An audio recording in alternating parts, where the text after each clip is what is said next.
wife and I, when the maid brought in a telegram. It was from Sherlock Holmes, and ran in this way: "Have you a couple of days to spare? Have just been wired for from the west of England in connection with Boscombe Valley tragedy. Shall be glad if you will come with me. Air and scenery perfect. Leave Paddington by the 11:15. "What do you say, dear?" said my wife, looking across at me. "Will you go?" "I really don't know what to say. I have a fairly long list at present." "Oh, Anstruther would do your work for you. You have been looking a little pale lately. I think that the change would do you good, and you are always so interested in Mr. Sherlock Holmes's cases." "I should be ungrateful if I were not, seeing what I gained through one of them," I answered. "But if I am to go, I must pack at once, for I have only half an hour." My experience of camp life in Afghanistan had at least had the effect of making me a prompt and ready traveller. My wants were few and simple, so that in less than the time stated I was in a cab with my valise, rattling away to Paddington Station.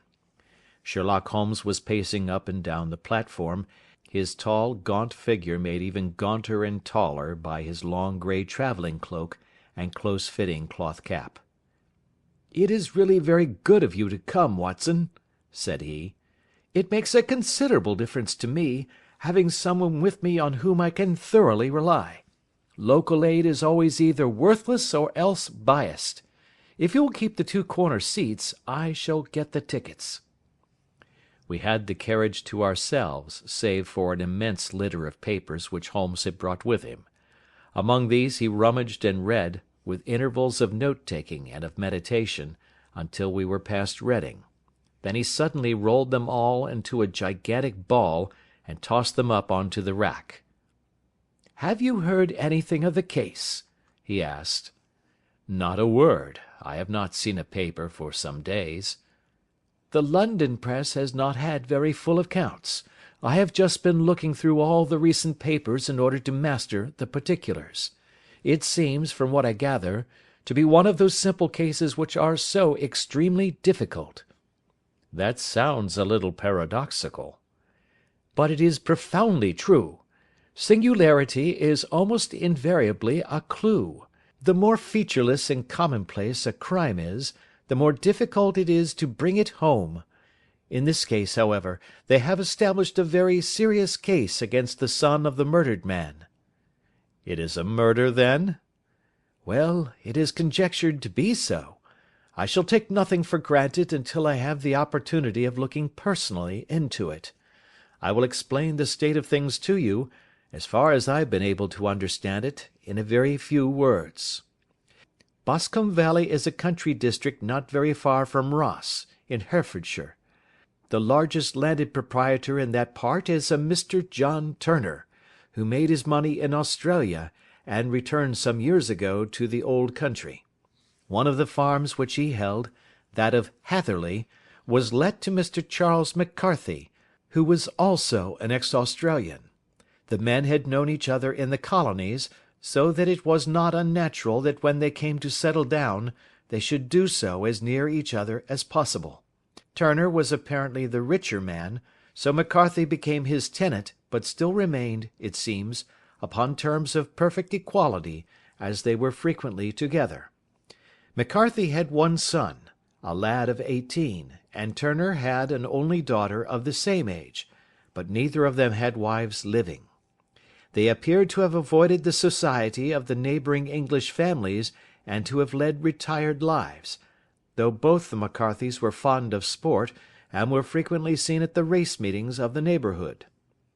McCarthy kept two servants, a man and a girl. Turner had a considerable household, some half-dozen at the least.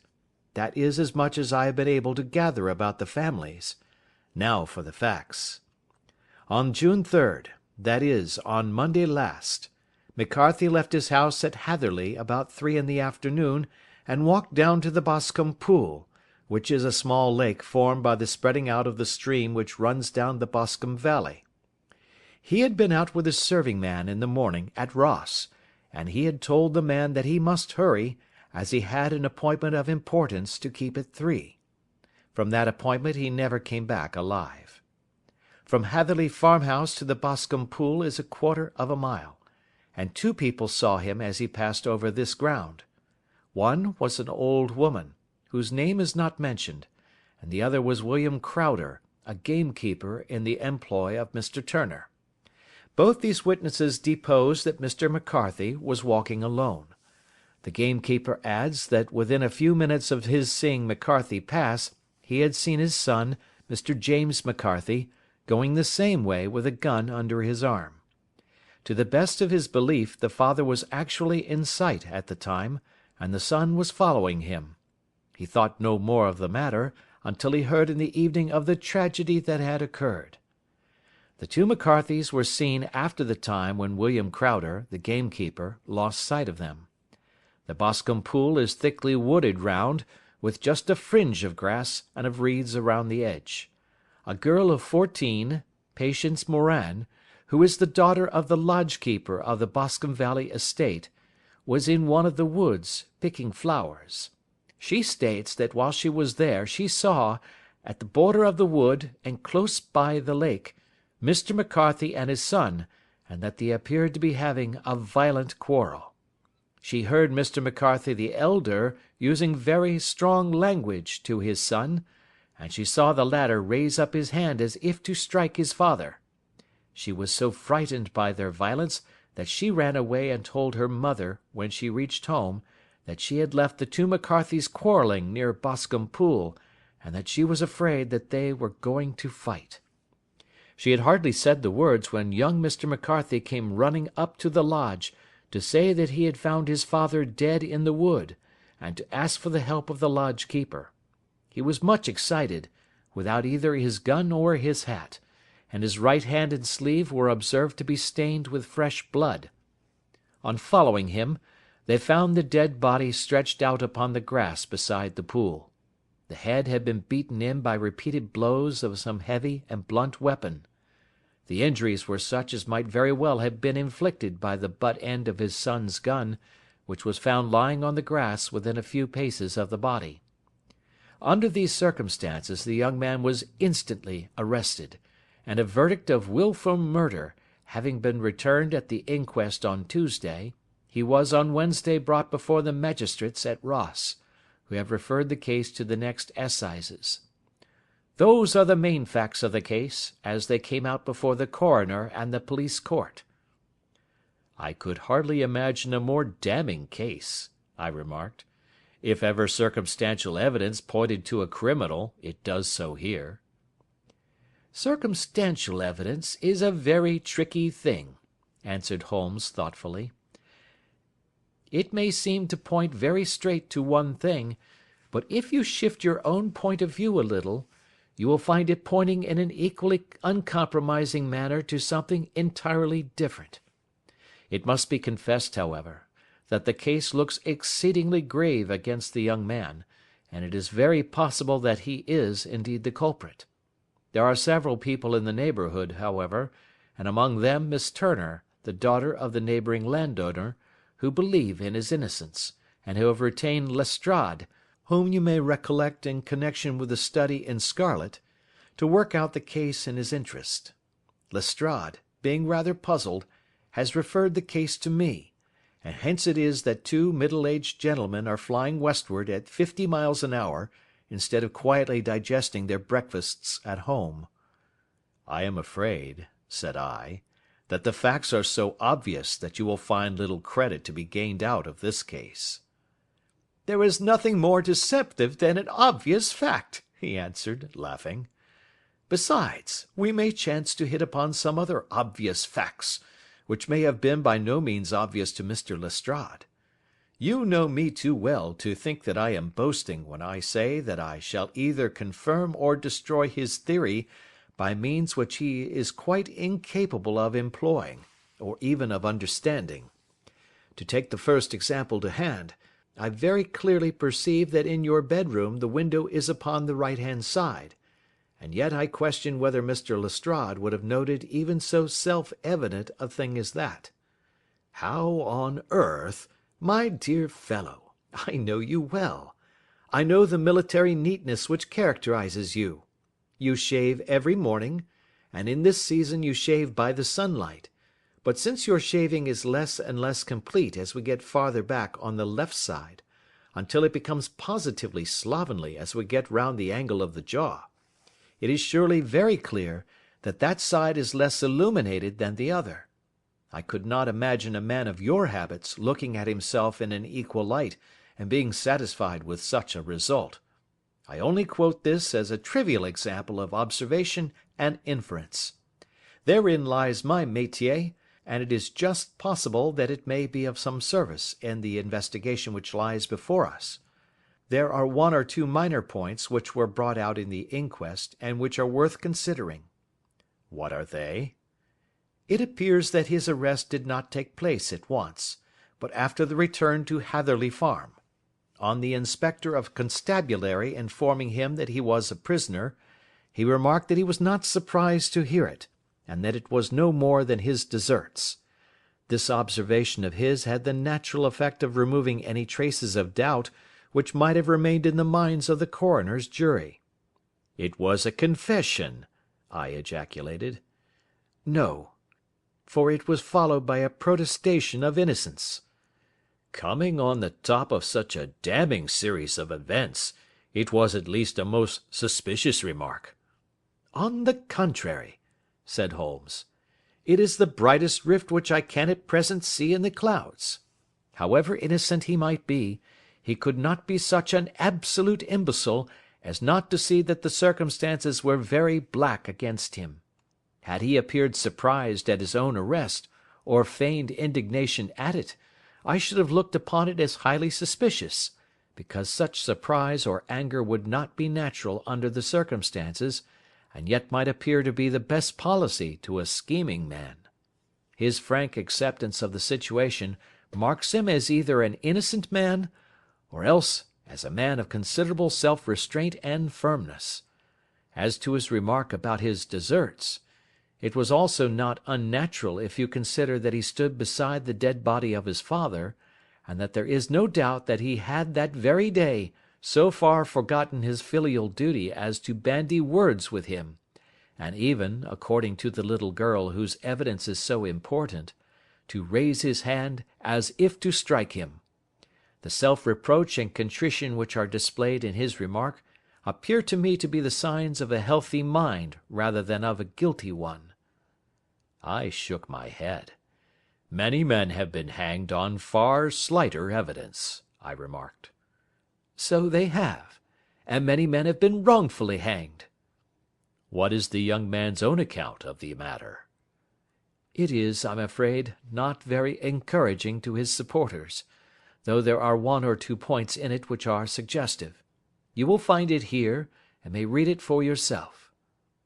He picked out from his bundle a copy of the local Herefordshire paper, and having turned down the sheet, he pointed out the paragraph in which the unfortunate young man had given his own statement of what had occurred.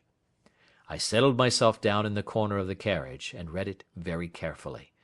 It ran in this way: "Mr. James McCarthy, the only son of the deceased, was then called and gave evidence as follows. I had been away from home for 3 days at Bristol, and had only just returned upon the morning of last Monday, the 3rd. My father was absent from home at the time of my arrival, and I was informed by the maid that he had driven over to Ross with John Cobb, the groom.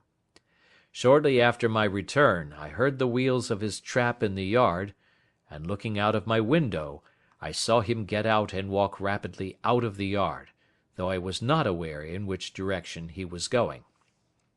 I then took my gun and strolled out in the direction of the Boscombe Pool, with the intention of visiting the rabbit warren which is upon the other side. On my way I saw William Crowder, the gamekeeper, as he had stated in his evidence, but he is mistaken in thinking that I was following my father. I had no idea that he was in front of me. When about 100 yards from the pool I heard a cry of "Coo-ee!" which was a usual signal between my father and myself. I then hurried forward, and found him standing by the pool. He appeared to be much surprised at seeing me, and asked me rather roughly what I was doing there. A conversation ensued which led to high words and almost to blows, for my father was a man of a very violent temper. Seeing that his passion was becoming ungovernable, I left him, and returned towards Hatherley Farm. I had not gone more than 150 yards, however, when I heard a hideous outcry behind me, which caused me to run back again. I found my father expiring upon the ground, with his head terribly injured. I dropped my gun and held him in my arms, but he almost instantly expired. I knelt beside him for some minutes, and then made my way to Mr. Turner's lodge-keeper, his house being the nearest, to ask for assistance. I saw no one near my father when I returned, and I have no idea how he came by his injuries. He was not a popular man, being somewhat cold and forbidding in his manners, but he had, as far as I know, no active enemies. I know nothing further of the matter. The Coroner: Did your father make any statement to you before he died? Witness: He mumbled a few words, but I could only catch some allusion to a rat. The Coroner: What did you understand by that? Witness: It conveyed no meaning to me. I thought that he was delirious. The Coroner: What was the point upon which you and your father had this final quarrel? Witness: I should prefer not to answer. The Coroner: I am afraid that I must press it. Witness: It is really impossible for me to tell you. I can assure you that it has nothing to do with the sad tragedy which followed. The Coroner: That is for the court to decide. I need not point out to you that your refusal to answer will prejudice your case considerably in any future proceedings which may arise. Witness: I must still refuse. The Coroner: I understand that the cry of "Cooee" was a common signal between you and your father? Witness: It was. The Coroner: How was it, then, that he uttered it before he saw you, and before he even knew that you had returned from Bristol? Witness, with considerable confusion: I do not know. A juryman: Did you see nothing which aroused your suspicions when you returned on hearing the cry, and found your father fatally injured? Witness: Nothing definite. The Coroner: What do you mean? Witness: I was so disturbed and excited as I rushed out into the open, that I could think of nothing except of my father. Yet I have a vague impression that as I ran forward something lay upon the ground to the left of me. It seemed to me to be something grey in colour, a coat of some sort, or a plaid perhaps. When I rose from my father I looked round for it, but it was gone. Do you mean that it disappeared before you went for help? Yes, it was gone. You cannot say what it was? No, I had a feeling something was there. How far from the body? A dozen yards or so. And how far from the edge of the wood? About the same. Then if it was removed, it was while you were within a dozen yards of it? Yes, but with my back toward it. This concluded the examination of the witness. I see, said I, as I glanced down the column, that the coroner in his concluding remarks was rather severe upon young McCarthy. He calls attention, and with reason, to the discrepancy about his father having signalled to him before seeing him, also to his refusal to give details of his conversation with his father, and his singular account of his father's dying words. They are all, as he remarks, very much against the son. Holmes laughed softly to himself and stretched himself out upon the cushioned seat. "Both you and the coroner have been at some pains," said he, "to single out the very strongest points in the young man's favour. Don't you see that you alternately give him credit for having too much imagination and too little? too little, if he could not invent a cause of quarrel which would give him the sympathy of the jury; too much, if he evolved from his own inner consciousness anything so outré as a dying reference to a rat, and the incident of the vanishing cloth. No, sir, I shall approach this case from the point of view that what this young man says is true, and we shall see whither that hypothesis will lead us. And now here is my pocket Petrarch, and not another word shall I say of this case until we are on the scene of action. We lunch at Swindon, and I see that we shall be there in 20 minutes. It was nearly 4 o'clock when we at last, after passing through the beautiful Stroud Valley, and over the broad gleaming Severn, found ourselves at the pretty little country town of Ross.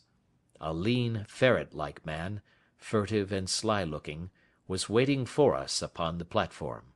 In spite of the light brown dust-coat and leather leggings which he wore in deference to his rustic surroundings, I had no difficulty in recognising Lestrade, of Scotland Yard. With him we drove to the Hereford Arms, where a room had already been engaged for us. "I have ordered a carriage," said Lestrade, as we sat over a cup of tea. "I knew your energetic nature, and that you would not be happy until you had been on the scene of the crime." "It was very nice and complimentary of you," Holmes answered. "It is entirely a question of barometric pressure." Lestrade looked startled. "I do not quite follow," he said. "How is the glass? 29, I see. No wind, and not a cloud in the sky. I have a caseful of cigarettes here which need smoking, and the sofa is very much superior to the usual country hotel abomination. I do not think that it is probable that I shall use the carriage to-night." Lestrade laughed indulgently. "You have, no doubt, already formed your conclusions from the newspapers," he said. "The case is as plain as a pikestaff, and the more one goes into it, the plainer it becomes. Still, of course, one can't refuse a lady, and such a very positive one too. She has heard of you, and would have your opinion, though I repeatedly told her that there was nothing which you could do which I have not already done. Why, bless my soul, here is her carriage at the door." He had hardly spoken before there rushed into the room one of the most lovely young women that I have ever seen in my life. Her violet eyes shining, her lips parted, a pink flush upon her cheeks, all thought of her natural reserve lost in her overpowering excitement and concern. "Oh, Mr. Sherlock Holmes!" she cried, glancing from one to the other of us, and finally, with a woman's quick intuition, fastening upon my companion. "I am so glad that you have come. I have driven down to tell you so. I know that James didn't do it. I know it, and I want you to start upon your work knowing it, too. Never let yourself doubt upon that point. We have known each other since we were little children, and I know his faults as no one else does, but he is too tender-hearted to hurt a fly. Such a charge is absurd to anyone who really knows him." "I hope we may clear him, Miss Turner," said Sherlock Holmes. "You may rely upon my doing all that I can." "But you have read the evidence? You have formed some conclusion? Do you not see some loophole, some flaw? Do you not yourself think that he is innocent?" "I think that it is very probable." "There now!" she cried, throwing back her head and looking defiantly at Lestrade. "You hear? He gives me hopes." Lestrade shrugged his shoulders. "I am afraid that my colleague has been a little quick in forming his conclusions," he said. "But he is right. Oh, I know that he is right. James never did it, and about his quarrel with his father, I am sure that the reason why he would not speak about it to the coroner was because I was concerned in it." "In what way?" asked Holmes. "It is no time for me to hide anything. James and his father had many disagreements about me. Mr. McCarthy was very anxious that there should be a marriage between us. James and I have always loved each other as brother and sister, but of course he is young and has seen very little of life yet, well, he naturally did not wish to do anything like that yet. And there were quarrels, and this, I am sure, was one of them." "And your father?" asked Holmes. "Was he in favour of such a union?" "No, he was quite averse to it also. No one but Mr. McCarthy was in favour of it." A quick blush passed over her fresh young face as Holmes shot one of his keen, questioning glances at her. "Thank you for this information," said he. "May I see your father if I call to-morrow?" "I am afraid the doctor won't allow it." "The doctor?" "Yes. Have you not heard? Poor father has never been strong for years back, but this has broken him down completely. He is taken to his bed, and Dr. Willows says that he is a wreck, and that his nervous system is shattered. Mr. McCarthy was the only man alive who had known Dad in the old days in Victoria." "Ha! In Victoria. That is important." "Yes, at the mines." "Quite so, at the gold mines, where, as I understand, Mr. Turner made his money." "Yes, certainly." "Thank you, Miss Turner. You have been of material assistance to me." "You will tell me if you have any news to-morrow. No doubt you will go to the prison to see James. Oh, if you do, Mr. Holmes, do tell him that I know him to be innocent." "I will, Miss Turner." "I must go home now, for Dad is very ill, and he misses me so if I leave him. Good-bye, and God help you in your undertaking." She hurried from the room as impulsively as she had entered, and we heard the wheels of her carriage rattle off down the street. "I am ashamed of you, Holmes," said Lestrade with dignity after a few minutes' silence. "Why should you raise up hopes which you are bound to disappoint? I am not over tender of heart, but I call it cruel." "I think that I see my way to clearing James McCarthy," said Holmes. "Have you an order to see him in prison?" "Yes, but only for you and me." "Then I shall reconsider my resolution about going out. We have still time to take a train to Hereford and see him to-night?" "Ample." "Then let us do so. Watson, I fear that you will find it very slow, but I shall only be away a couple of hours." I walked down to the station with them, and then wandered through the streets of the little town, finally returning to the hotel, where I lay upon the sofa and tried to interest myself in a yellow-backed novel. The puny plot of the story was so thin, however, when compared to the deep mystery through which we were groping, and I found my attention wander so continually from the action to the fact, that I at last flung it across the room and gave myself up entirely to a consideration of the events of the day. Supposing that this unhappy young man's story were absolutely true, then what hellish thing, what absolutely unforeseen and extraordinary calamity, could have occurred between the time when he parted from his father and the moment when, drawn back by his screams, he rushed into the glade? It was something terrible and deadly. What could it be? Might not the nature of the injuries reveal something to my medical instincts? I rang the bell, and called for the weekly county paper, which contained a verbatim account of the inquest. In the surgeon's deposition it was stated that the posterior third of the left parietal bone and the left half of the occipital bone had been shattered by a heavy blow from a blunt weapon. I marked the spot upon my own head. Clearly such a blow must have been struck from behind. That was to some extent in favour of the accused, as when seen quarrelling he was face to face with his father. Still, it did not go for very much, for the older man might have turned his back before the blow fell. Still, it might be worth while to call Holmes's attention to it. Then there was the peculiar dying reference to a rat. What could that mean? It could not be delirium. A man dying from a sudden blow does not commonly become delirious. No, It was more likely to be an attempt to explain how he met his fate. But what could it indicate? I cudgelled my brains to find some possible explanation. And then the incident of the grey cloth seen by young McCarthy. If that were true, the murderer must have dropped some part of his dress, presumably his overcoat, in his flight, and must have had the hardihood to return and to carry it away at the instant when the son was kneeling with his back turned not a dozen paces off. What a tissue of mysteries and improbabilities the whole thing was! I did not wonder at Lestrade's opinion, and yet I had so much faith in Sherlock Holmes's insight that I could not lose hope as long as every fresh fact seemed to strengthen his conviction of young McCarthy's innocence. It was late before Sherlock Holmes returned.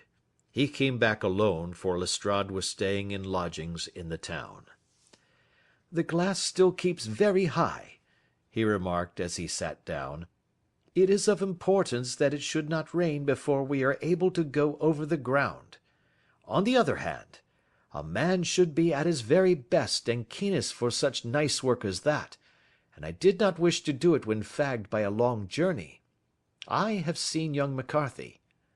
"And what did you learn from him?" "Nothing." "Could he throw no light?" "None at all. I was inclined to think at one time that he knew who had done it, and was screening him or her, but I am convinced now that he is as puzzled as everyone else. He is not a very quick-witted youth, though comely to look at and, I should think, sound at heart." "I cannot admire his taste," I remarked, "if it is indeed a fact that he was averse to a marriage with so charming a young lady as this Miss Turner." "Ah, thereby hangs a rather painful tale. This fellow is madly, insanely in love with her, but some 2 years ago, when he was only a lad, and before he really knew her, for she had been away 5 years at a boarding school, what does the idiot do but get into the clutches of a barmaid in Bristol, and marry her at a registry office? No one knows a word of the matter, but you can imagine how maddening it must be to him to be upbraided for not doing what he would give his very eyes to do, but what he knows to be absolutely impossible. It was sheer frenzy of this sort which made him throw his hands up into the air when his father, at their last interview, was goading him on to propose to Miss Turner. On the other hand, he had no means of supporting himself, and his father, who was by all accounts a very hard man, would have thrown him over utterly had he known the truth. It was with his barmaid wife that he had spent the last 3 days in Bristol, and his father did not know where he was. Mark that point. It is of importance. Good has come out of evil, however, for the barmaid, finding from the papers that he is in serious trouble and likely to be hanged, has thrown him over utterly and has written to him to say that she has a husband already in the Bermuda dockyard, so that there is really no tie between them. I think that that bit of news has consoled young McCarthy for all that he has suffered." "But if he is innocent, who has done it?" "Ah, who? I would call your attention very particularly to 2 points. One is that the murdered man had an appointment with someone at the pool, and that the someone could not have been his son, for his son was away, and he did not know when he would return. The second is that the murdered man was heard to cry 'Cooee!' before he knew that his son had returned. Those are the crucial points upon which the case depends. And now let us talk about George Meredith, if you please, and we shall leave all minor matters until tomorrow." There was no rain, as Holmes had foretold, and the morning broke bright and cloudless. At 9 o'clock Lestrade called for us with the carriage, and we set off for Hatherley Farm and the Boscombe Pool. "There is serious news this morning," Lestrade observed. "It is said that Mr. Turner, of the Hall, is so ill that his life is despaired of." "An elderly man, I presume?" said Holmes. "About 60. But his constitution has been shattered by his life abroad, and he has been in failing health for some time. This business has had a very bad effect upon him. He was an old friend of McCarthy's, and, I may add, a great benefactor to him, for I have learned that he gave him Hatherley Farm rent-free." "Indeed, that is interesting," said Holmes. "Oh yes, in 100 other ways he has helped him. Everybody about here speaks of his kindness to him. Really, does it not strike you as a little singular that this McCarthy, who appears to have had little of his own, and to have been under such obligations to Turner, should still talk of marrying his son to Turner's daughter, who is presumably heiress to the estate, and that in such a very cocksure manner, as if it were merely a case of a proposal and all else would follow? It is the more strange, since we know that Turner himself was averse to the idea. The daughter told us as much. Do you not deduce something from that?" "We have got to the deductions and the inferences," said Lestrade, winking at me. "I find it hard enough to tackle facts, Holmes, without flying away after theories and fancies." "You are right," said Holmes demurely. "You do find it very hard to tackle the facts." "Anyhow, I have grasped one fact which you seem to find it difficult to get hold of," replied Lestrade with some warmth. "And that is?" "That McCarthy Senior met his death from McCarthy Junior, and that all theories to the contrary are the merest moonshine." "Well, moonshine is a brighter thing than fog," said Holmes, laughing. "But I am very much mistaken if this is not Hatherley Farm upon the left." "Yes, that is it." It was a wide-spread, comfortable-looking building, 2-storied, slate-roofed, with great yellow blotches of lichen upon the grey walls. The drawn blinds and the smokeless chimneys, however, gave it a stricken look, as though the weight of this horror still lay heavy upon it. We called at the door, when the maid, at Holmes's request, showed us the boots which her master wore at the time of his death, and also a pair of the son's, though not the pair which he had then had. Having measured these very carefully from 7 or 8 different points, Holmes desired to be led to the courtyard, from which we all followed the winding track which led to Boscombe Pool. Sherlock Holmes was transformed when he was hot upon such a scent as this. Men who had only known the quiet thinker and logician of Baker Street would have failed to recognize him. His face flushed and darkened. His brows were drawn into 2 hard black lines, while his eyes shone out from beneath them with a steely glitter. His face was bent downward, his shoulders bowed, his lips compressed, and the veins stood out like whipcord in his long sinewy neck. His nostrils seemed to dilate with a purely animal lust for the chase, and his mind was so absolutely concentrated upon the matter before him, that a question or remark fell unheeded upon his ears, or at the most only provoked a quick, impatient snarl in reply. Swiftly and silently he made his way along the track which ran through the meadows, and so by way of the woods to the Boscombe Pool. It was damp, marshy ground, as is all that district, and there were marks of many feet, both upon the path and amid the short grass which bounded it on either side. Sometimes Holmes would hurry on, sometimes stop dead, and once he made quite a little detour into the meadow. Lestrade and I walked behind him, the detective indifferent and contemptuous, while I watched my friend with the interest which sprang from the conviction that every one of his actions was directed towards a definite end. The Boscombe Pool, which is a little reed-girt sheet of water some 50 yards across, is situated at the boundary between the Hatherley Farm and the private park of the wealthy Mr. Turner.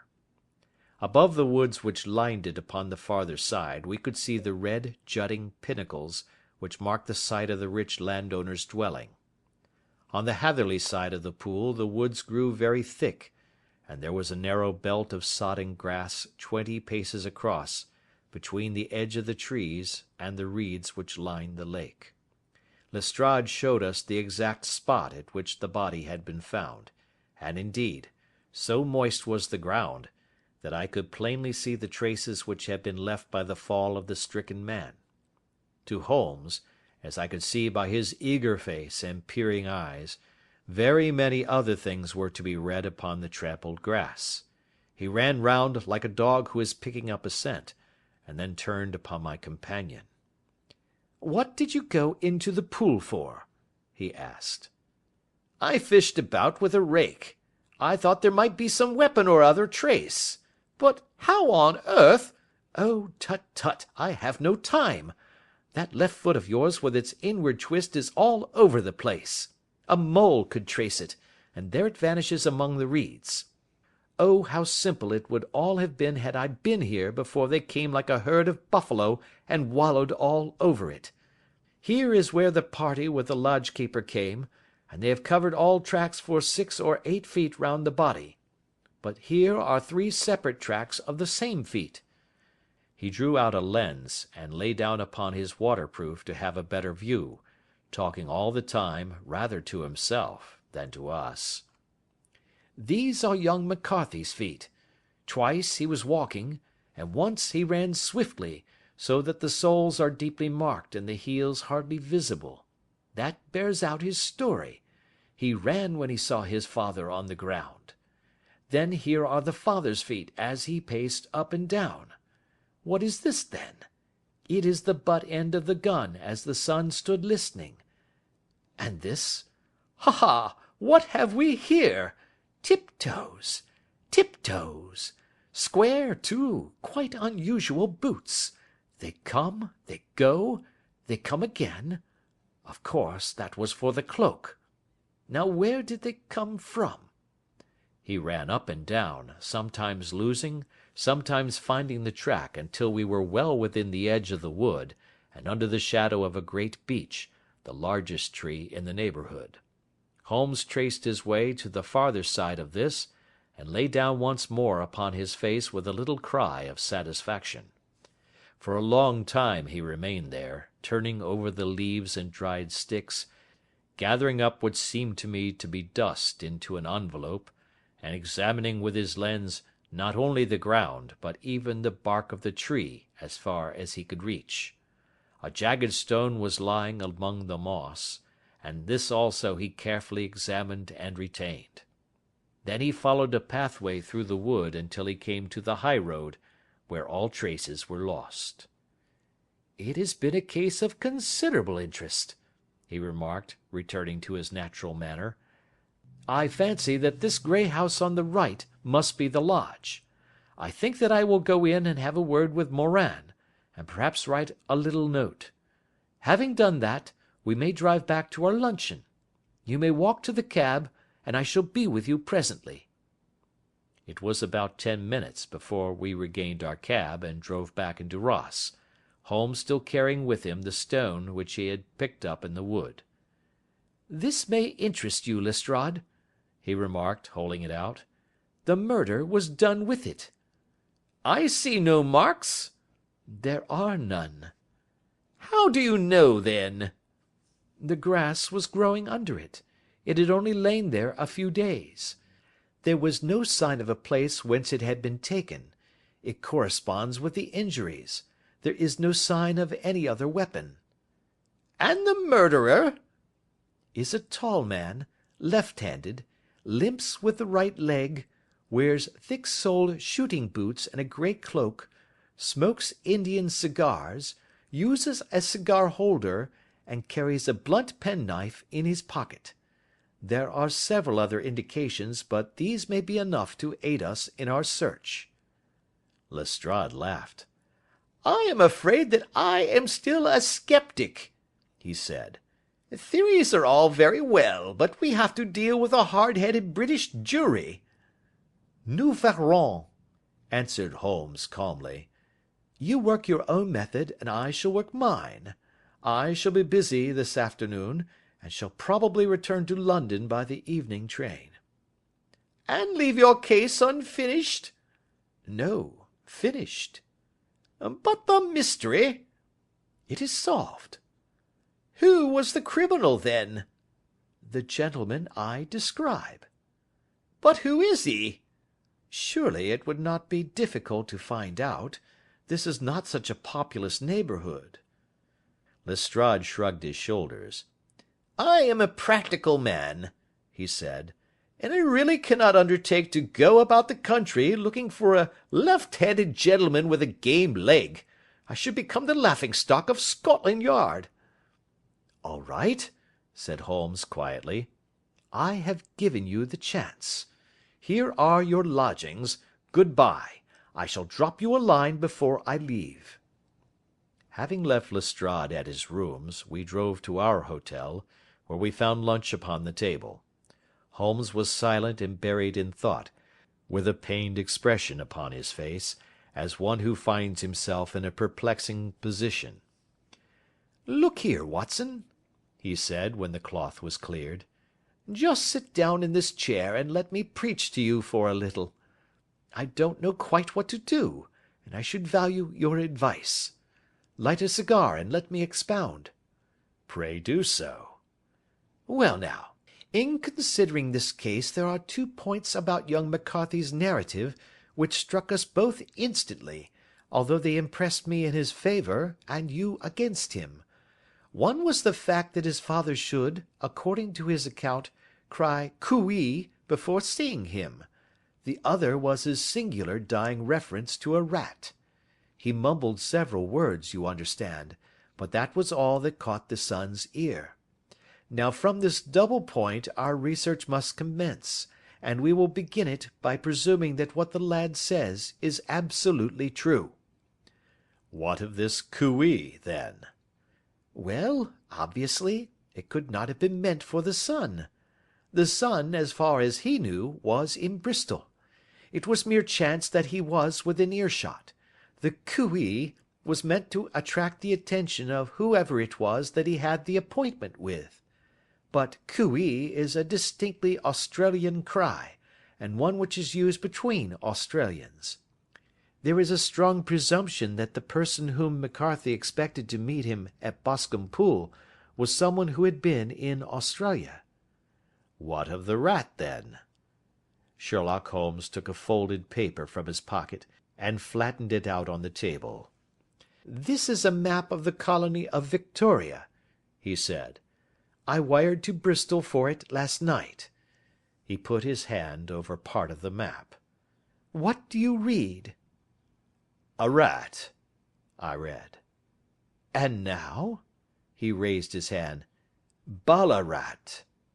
"Quite so.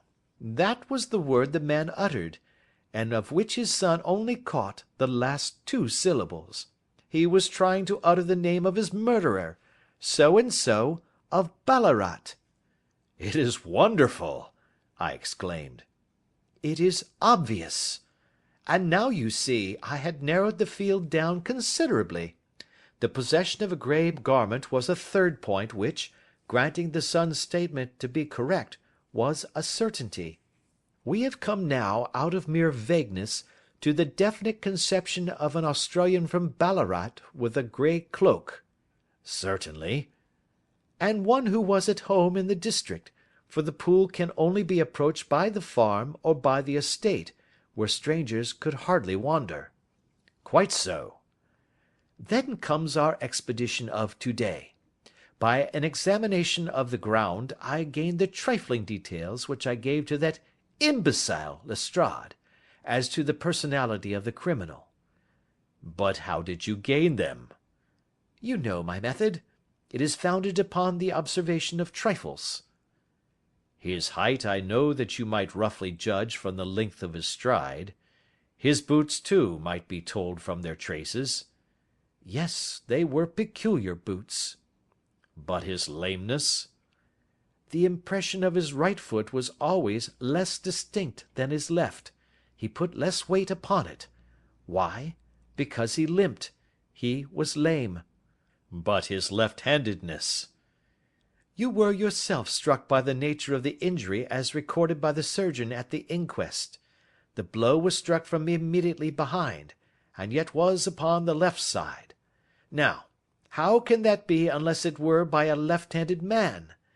He had stood behind that tree during the interview between the father and the son. He had even smoked there. I found the ash of a cigar, which my special knowledge of tobacco ashes enables me to pronounce as an Indian cigar. I have, as you know, devoted some attention to this, and written a little monograph on the ashes of 140 different varieties of pipe, cigar, and cigarette tobacco. Having found the ash, I then looked round and discovered the stump among the moss where he had tossed it. It was an Indian cigar, of the variety which are rolled in Rotterdam. And the cigar holder? I could see that the end had not been in his mouth. Therefore he used a holder.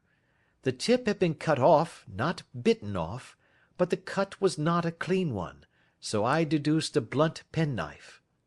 Holmes, I said, you have drawn a net round this man from which he cannot escape, and you have saved an innocent human life as truly as if you had cut the cord which was hanging him.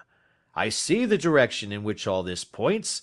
The culprit is Mr. John Turner, cried the hotel waiter, opening the door of our sitting-room, and ushering in a visitor. The man who entered was a strange and impressive figure. His slow, limping step and bowed shoulders gave the appearance of decrepitude, and yet his hard, deep-lined, craggy features, and his enormous limbs showed that he was possessed of unusual strength of body and of character. His tangled beard, grizzled hair, and outstanding drooping eyebrows combined to give an air of dignity and power to his appearance, but his face was of an ashen white, while his lips and the corners of his nostrils were tinged with a shade of blue. It was clear to me at a glance that he was in the grip of some deadly and chronic disease. "Pray sit down on the sofa," said Holmes gently. "You had my note." "Yes, the lodge-keeper brought it up. You said that you wished to see me here to avoid scandal." "I thought people would talk if I went to the hall." "And why did you wish to see me?" He looked across at my companion with despair in his weary eyes, as though his question was already answered. "Yes," said Holmes, answering the look rather than the words, "it is so. I know all about McCarthy." The old man sank his face in his hands. "God help me!" he cried. "But I would not have let the young man come to harm. I give you my word that I would have spoken out if it went against him at the assizes." "I am glad to hear you say so," said Holmes gravely. "I would have spoken now had it not been for my dear girl. It would break her heart. It will break her heart when she hears that I am arrested." "It may not come to that," said Holmes. "What?" "I am no official agent. I understand that it was your daughter who required my presence here, and I am acting in her interests. Young McCarthy must be got off, however." "I am a dying man," said old Turner. "I have had diabetes for years. My doctor says it is a question whether I shall live a month. Yet I would rather die under my own roof than in a jail." Holmes rose and sat down at the table with his pen in his hand and a bundle of paper before him. "Just tell us the truth," he said. "I shall jot down the facts. You will sign it, and Watson here can witness it. Then I could produce your confession at the last extremity to save young McCarthy. I promise you that I shall not use it unless it is absolutely needed." "It's as well," said the old man. "It's a question whether I shall live to the assizes, so it matters little to me, but I should wish to spare Alice the shock. And now I will make the thing clear to you. It has been a long time in the acting, but will not take me long to tell. You didn't know this dead man, McCarthy. He was a devil incarnate. I tell you that. God keep you out of the clutches of such a man as he. His grip has been upon me these 20 years, and he has blasted my life. I'll tell you first how I came to be in his power. It was in the early 60s at the diggings. I was a young chap then, hot-blooded and reckless, ready to turn my hand at anything. I got among bad companions, took to drink, had no luck with my claim, took to the bush, and in a word became what you would call over here a highway robber. There were 6 of us, and we had a wild, free life of it, sticking up a station from time to time, or stopping the wagons on the road to the diggings. Black Jack of Ballarat was the name I went under, and our party is still remembered in the colony as the Ballarat Gang. One day, a gold convoy came down from Ballarat to Melbourne, and we lay in wait for it and attacked it. There were 6 troopers and 6 of us, so it was a close thing, but we emptied 4 of their saddles at the first volley. 3 of our boys were killed, however, before we got the swag. I put my pistol to the head of the wagon driver, who was this very man McCarthy. I wished to the Lord that I had shot him then, but I spared him, though I saw his wicked little eyes fixed on my face, as though to remember every feature. We got away with the gold, became wealthy men, and made our way over to England without being suspected. There I parted from my old pals and determined to settle down to a quiet and respectable life. I bought this estate, which chanced to be in the market, and I set myself to do a little good with my money, to make up for the way in which I had earned it. I married, too, and though my wife died young, she left me my dear little Alice. Even when she was just a baby, her wee hand seemed to lead me down the right path as nothing else had ever done. In a word, I turned over a new leaf, and did my best to make up for the past. All was going well when McCarthy laid his grip upon me. I had gone up to town about an investment, and I met him in Regent Street with hardly a coat to his back or a boot to his foot. "Here we are, Jack," says he, touching me on the arm. "We'll be as good as a family to you. There's 2 of us, me and my son, and you can have the keeping of us. If you don't, it's a fine law-abiding country is England, and there's always a policeman within hail." Well, down they came to the West Country, there was no shaking them off, and there they have lived rent-free on my best land ever since. There was no rest for me, no peace, no forgetfulness. Turn where I would, there was his cunning, grinning face at my elbow. It grew worse as Alice grew up, for he soon saw I was more afraid of her knowing my past than of the police. Whatever he wanted he must have, and whatever it was I gave him without question, land, money, houses, until at last he asked a thing which I could not give. He asked for Alice. His son, you see, had grown up, and so had my girl, and as I was known to be in weak health, it seemed a fine stroke to him that his lad should step into the whole property. But there I was firm. I would not have his cursed stock mixed with mine. Not that I had any dislike to the lad, but his blood was in him, and that was enough. I stood firm. McCarthy threatened. I braved him to do his worst. We were to meet at the pool midway between our houses to talk it over. When I went down there I found him talking with his son, so I smoked a cigar and waited behind a tree until he should be alone. But as I listened to his talk, all that was black and bitter in me seemed to come uppermost. He was urging his son to marry my daughter, with as little regard for what she might think as if she were a slut from off the streets. It drove me mad to think that I and all that I held most dear should be in the power of such a man as this. Could I not snap the bond? I was already a dying and desperate man. Though clear of mind and fairly strong of limb, I knew that my own fate was sealed.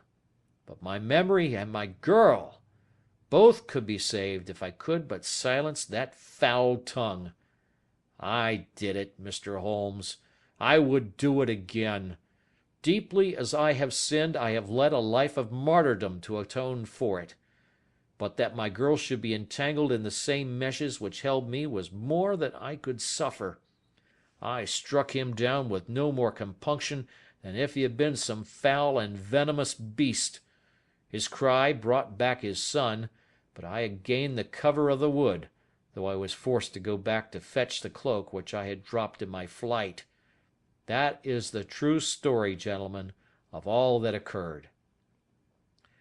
"Well, it is not for me to judge you," said Holmes, as the old man signed the statement which had been drawn out. "I pray that we may never be exposed to such a temptation." "I pray not, sir. And what do you intend to do?" "In view of your health, nothing. You are yourself aware that you will soon have to answer for your deed at a higher court than the assizes. I will keep your confession, and if McCarthy is condemned I shall be forced to use it. If not, it shall never be seen by mortal eye, and your secret, whether you be alive or dead, shall be safe with us." "Farewell, then," said the old man solemnly. "Your own deathbeds, when they come, will be the easier for the thought of the peace which you have given to mine." Tottering and shaking in all his giant frame, he stumbled slowly from the room. "God help us," said Holmes after a long silence. "Why does fate play such tricks with poor helpless worms? I never hear of such a case as this that I do not think of Baxter's words and say, 'There, but for the grace of God, goes Sherlock Holmes.'" James McCarthy was acquitted at the assizes on the strength of a number of objections which had been drawn out by Holmes and submitted to the defending counsel.